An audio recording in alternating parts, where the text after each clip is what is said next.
Um, we talked with you a few days ago about the election process and the fact that you participated in the absentee ballot, and you gave us your views on that. Now we'd like to get your response in terms of the day after on the historical event of our presidential election, your feelings about the overall election process, and your views on this aspect of our nation's history. Absolutely.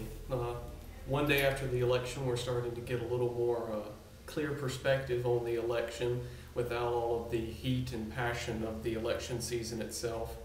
I was gratified that the election was decided relatively quickly. It wasn't done by deliberations of lawyers in the weeks following an election, but was done by the clear voice of the people being heard. I was glad to see that it wasn't lawyers deliberating, but it was voters deciding. I was also glad to see a large amount of civility on both the winning and losing side, and hopefully a spirit of bipartisanship that will continue in the months and weeks to come. The Democrats were unable to achieve their filibuster-proof majority, and so they're going to have to work across the party aisle to try to get some legislation done. And so I think that might be a good thing going forward. While personally I felt somewhat removed from the election voting, by voting absentee, I still felt very connected to the overall feeling of the election, still being able to watch it through the major media.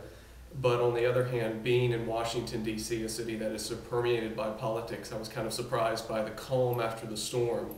As things just went back to work this morning, there wasn't a emotional upswing or emotional downswing for the most part, whereas it was everybody getting back to what they needed to do, just as this country is going to have to move forward with a new leader at its helm, but the 300 millions of people in the United States are still going to have to go forward and do what they do on a daily basis. So looking forward, I'm anticipating hopefully a good spirit of bipartisanship and progress, and that both parties are going to be able to work together to get the things done that need to be done for the country.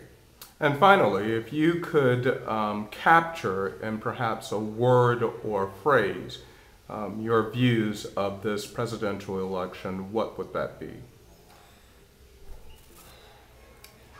I think I'm going to have to borrow actually one of Senator, now President-elect Barack Obama's words of hope, because there's a huge amount of hope now invested in him on the majority of the people of the United States, and they are looking to him to fulfill on a lot of the promises that he's made in this election season, and it's yet to be seen whether he's going to be able to fulfill those hope with the actual nitty-gritty of politics, and whether he'll be able to follow through on those. But I do wish him the very best, and I hope that he'll be able to work with both Democrats and Republicans to do what is best for the future of this country and for the people of this country. All right. Thank you very much.